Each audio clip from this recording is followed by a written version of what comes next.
स्वामी विवेकानंद। स्वामी विवेकानंद हमारे भारत की संस्कृति और सभ्यता के आदर्श प्रतीक माने जाते हैं। इनका जन्म 12 जनवरी 1863 ईस्वी को हुआ था। घर का नाम इनका नरेंद्र था। उनके पिता पाश्चात्य सभ्यता में विश्वास रखते थे। स्वामी विवेकानंद जी की बुद्धि बचपन से बड़ी ही तीव्र थी और परमात्मा को पाने की लालसा भी बड़ी तीव्र थी। इसलिए वे पहले ब्रह्म समाज में गए, लेकिन वहां उनके चित्त को संतुष्टि नहीं मिली। दुर्भाग्यवश उनके पिता की मृत्यु हो गई थी। घर का सारा भार उन्हीं पर पड़ गया। स्वयं भूखे रहकर परिवार को भोजन कराते और स्वयं रात भर बारिश में भीग कर अतिथियों का सत्कार करते।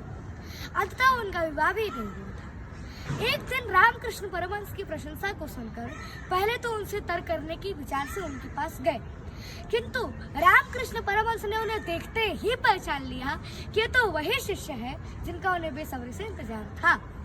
स्वामी विवेकानंद जी अपना जीवन गुरु के चरणों में अर्पण कर चुके थे। स्वामी विवेकानंद जी की गुरु को कैंसर हो गया था। उन्होंने अपने गुरु की सेवा बड़ी ही श्रद्धा और निष्ठापूर्वक की। एक दिन एक शिष्य ने उनके गुरु की घृणा की। तभी स्वामी विवेकानंद जी को बहुत क्रोध आया और उन्होंने गुरु की थूकदानी से थूक कफ को प्रेम दिखाते हुए सब पी गए।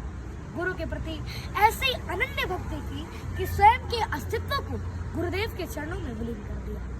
25 वर्ष की अवस्था में उन्होंने गेरुआ रंग अर्थात भगवा रंग धारण किया और पैदल ही पूरे भारतवर्ष की यात्रा की। स्वामी विवेकानंद जी प्रतिनिधि में अमेरिका पहुंचे, शिकागो में। 1893 ईस्वी में विश्व हिंदू परिषद हो रही थी। उस समय यूरोप और अमेरिका हम भारतवासियों को हीन दृष्टि से देखते थे और वे चाहते थे कि स्वामी विवेकानंद जी को कुछ बोलने का अवसर ही न मिले। लेकिन एक अमेरिकन प्रोफेसर की सहायता से उन्हें कुछ बोलने का मौका मिला। उनका विचार और विमर्श को सुनकर सभी विद्वान चकित हो गए। फिर तो अमेरिका में उनका भव्य स्वागत हुआ। 3 वर्ष तक वे अमेरिका में ही रहे। वहाँ के लोगों को भारतीय तत्वज्ञान की अद्भुत ज्योति प्रदान करते हैं। हमारे स्वामी विवेकानंद जी की जीवनी कुछ इस तरह है। लोहे के पेड़ हरे होंगे, तू गान प्रेम का गाता चल, नम होगी यह मिट्टी जरूर, आंसू के तन बरसाता चल। सिसकियों और चटकारों से जितना भी हो आकाश भरा, कंकालों के हो ढेर, खप्परों से चाहे वो पटी धरा।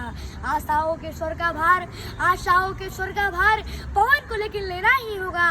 जीवित सपनों के लिए मार्ग मुर्दों को देना ही होगा। रंगों के सातों घट उड़ेल,